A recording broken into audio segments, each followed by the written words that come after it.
So now, I have the distinct pleasure of introducing our first speaker of the day, a woman that oozes love, community, a quiet confidence, and a bigger-than-life personality. A friend, a supporter, and our main stage sponsor of this year. A woman that does not like to be defined by her title, which is the CEO of Dovico. She believes so intimately in leadership and community. And it perfectly sums up who Shelley Butler is, a woman who lives to serve. When she's not in her zone empowering everyone she meets to be a leader, she's leading with love.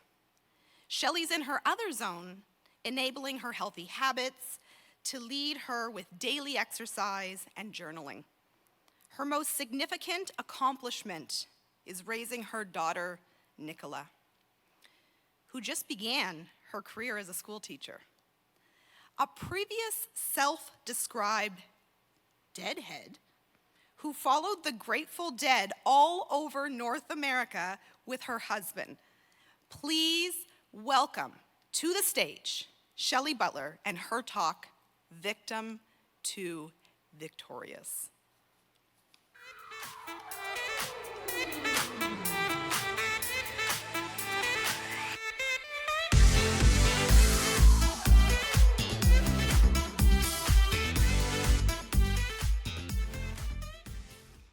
Good morning, everyone. Good morning. I am so grateful to be here with you all virtually. I'm grateful, and I want to thank you, Terry Ann, because the bravery and the courage that you showed us all by putting on this event during this pandemic, this uncertain time, this anxious, stressful couple years, I want to thank you so much. I'm grateful to be here with you all virtually and connected in the here and the now. You see, the biggest complaint that I've been hearing lately is I feel so disconnected in this last few years. I feel so disconnected. You know, Harvard just put out a study, an 80-year study, that actually said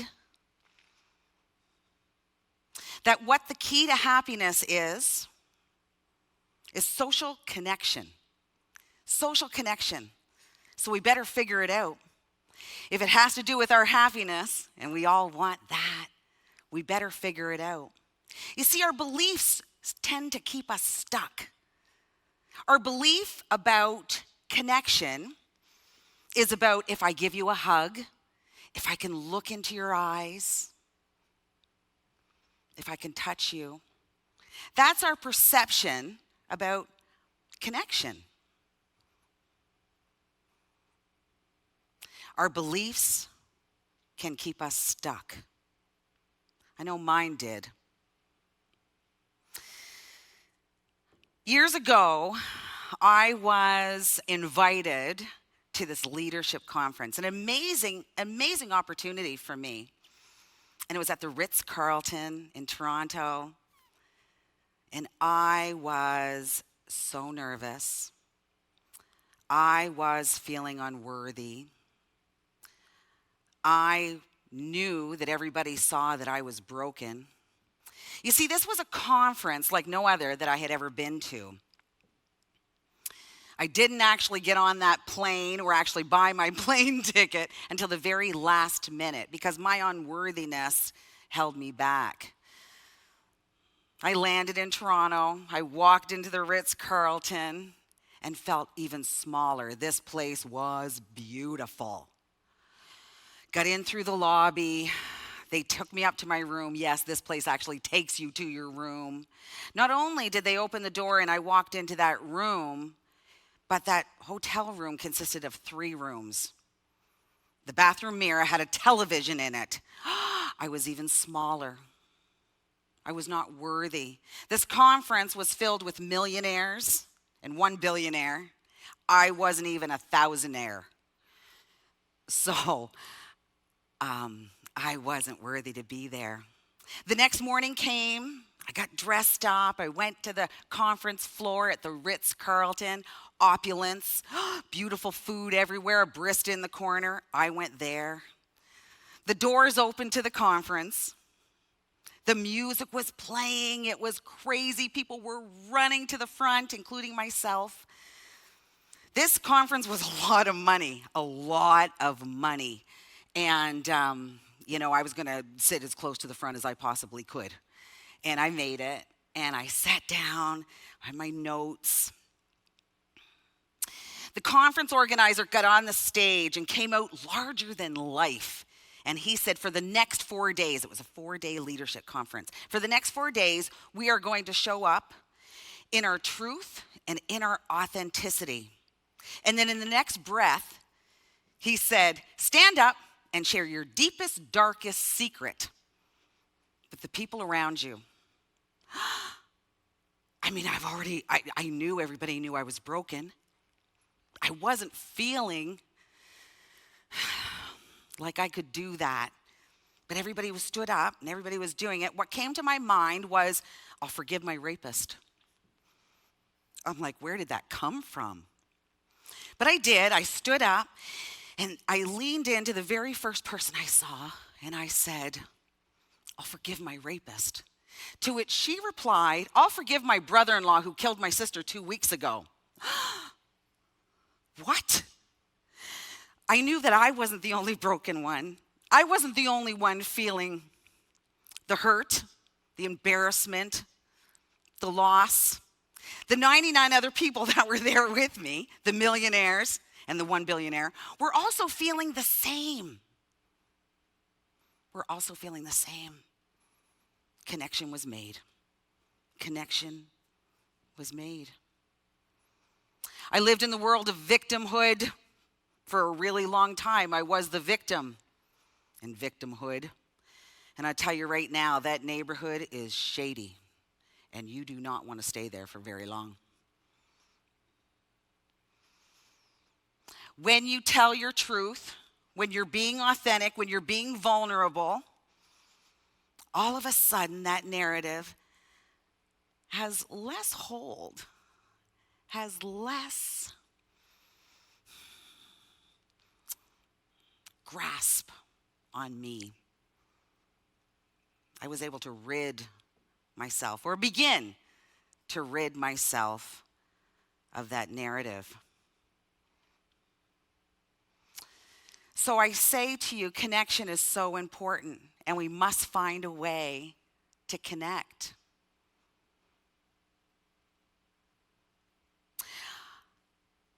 I was a victim of sexual abuse from the ages of about 7, 8 to about 13 years old. I was broken, I was embarrassed. You live in a world of shame. And I lived there for a little while until I started to rid myself of that story that no longer served me.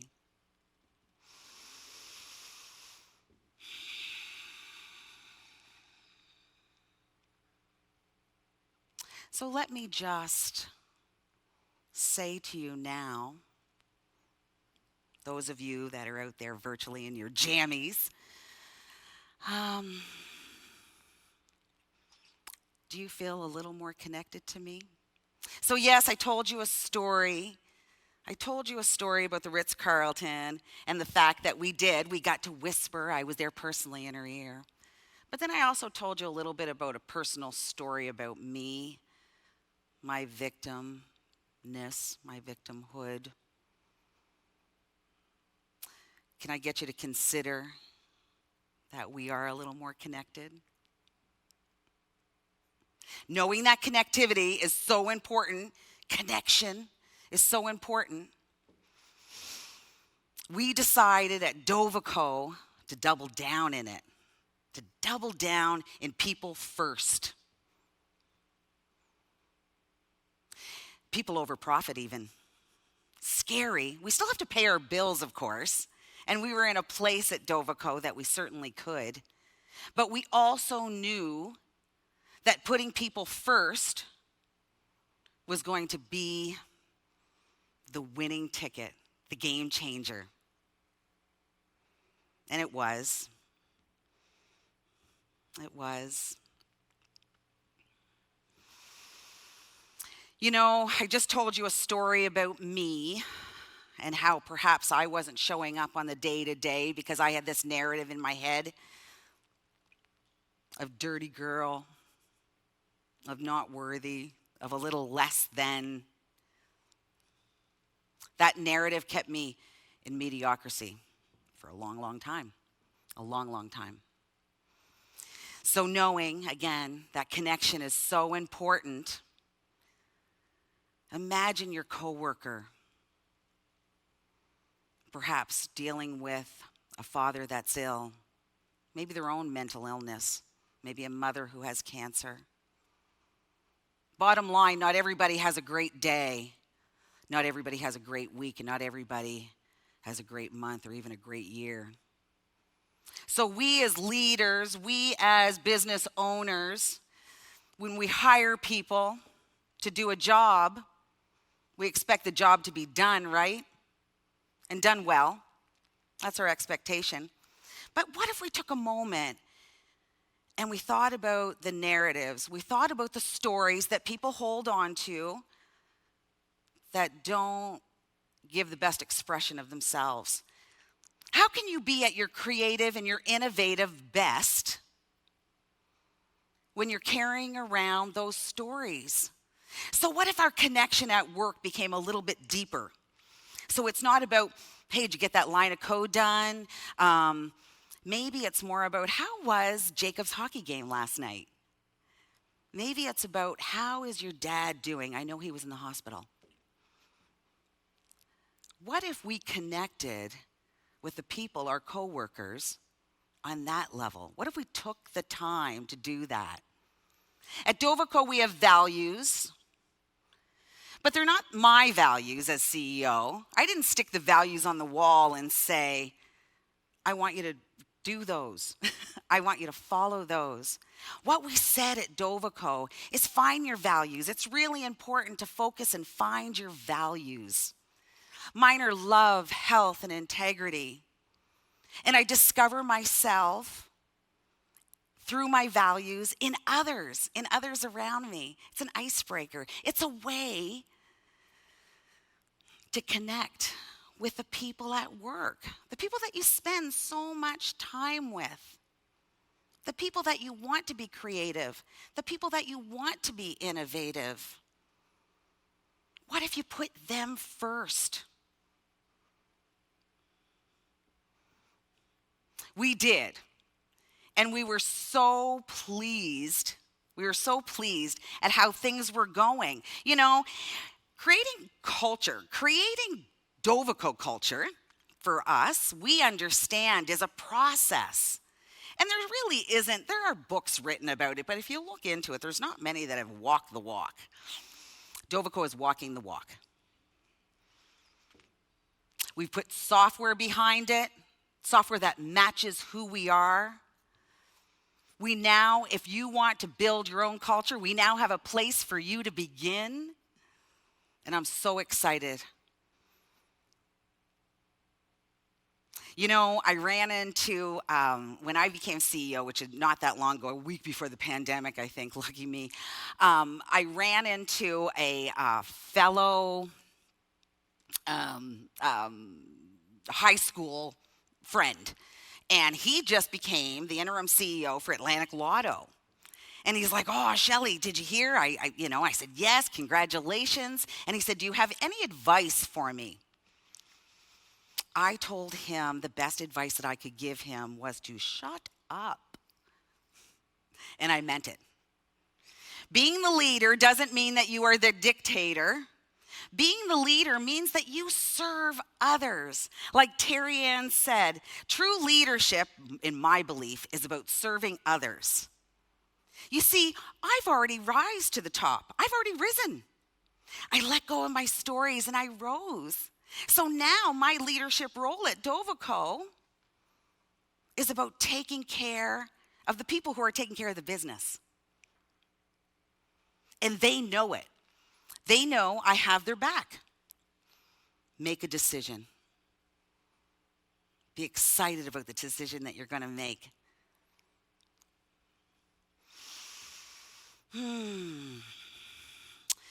You know, when we talk about living in our authenticity, we talk about living in our vulnerability, we talk about living in our truth, it takes some work. It takes a lot of work, actually. At the age of 47 is when I said, I'll forgive my rapist. I put that rapist in jail when I was 24 years old. Believed that I had healed from within. I certainly didn't. If at 47 it came back with such zeal, then I had tucked it. I tucked it deep down. But I'm going to tell you, it kept me in mediocrity. It's so important to live our truth, to live our vulnerable truth. As I connect with you here today, I would have you consider the interaction that I had at the Ritz-Carlton with I'll forgive my rapist, and the interaction that I just had with you about telling you about my victimhood. The connection is true, even though we're virtual, because it's real and it's authentic. That's how connection is made. Doesn't matter that we're here virtually with one another. I know that my Doviconians are watching me. I had all kinds of shout outs this morning. I know my daughter is there and my sisters are there. Amazing. And I'm connecting. See, we connect in here through our heart space. And it was so important for Dovico to find that heart space. It was so important for me to double down in leading with love at Dovico. And when I say leading with love, people are like, ooh, what does love have to do with business? Everything. It has everything to do with business. Being in love with what you do is beautiful. But I would ask you to think about the possibility of walking into that meeting, walking into that seminar, walking into any situation, brainstorm session, with love. That means not being attached to the outcome, your own personal agenda, walking into the space with heart. With heart and with a clearing. See, when we go in with our own attachment to what the agenda is going to be, and we're the attachment to what the outcome is going to be, you're not there to listen. So open your heart, put your listening ears on, and shut up. All right, I want to tell you, we doubled down, right, in the Dovico heart set, and we made sure that people can live their authentic self. We gave them tools for that, and people are working on it. We're all doing our very best to work on it. So let me get you just to consider for a moment that the workspace you have and the home space you have, how you show up at work, how you show up at home, maybe you should just merge those together and create a life space. Super, super important. To be authentically you, the only way that you're going to create connection is being authentically you. Being real, living in your truth. We give tools for that at Dovico, like I was just saying. So focus on what is ailing you. Focus about what is keeping you in mediocrity. Giving it space. Just allowing it to sit, marinate for a little while. Don't do the blame game. Don't try to fix it right there. Be in the uncomfortable of it. And then go to your edge and start telling your story. The grasp on you will be released. You will come out of mediocrity. The sun will be brighter. The sky will be a little bluer. And you will be in flow. Focus. Give it space. Be uncomfortable. Go to your edge. And be in flow. And those are Dovico's 5 pillars. We work on them daily. There is no greater agony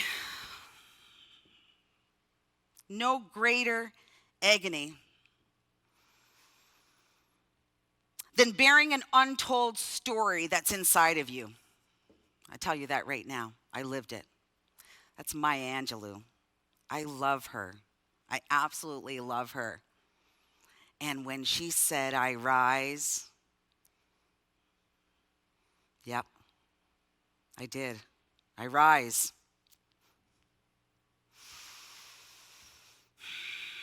Rise up to the challenge. Check in with your coworkers. Be in love with what you do. Be in love with the people that are around you. Leadership is all about love. Find connection. I know you can. And rid yourself of the stories that no longer serve you. I can be changed by what happened to me, but I will not be reduced by it. I will be changed by what happened to me, but I will not be reduced by it. Lead with love. Thank you.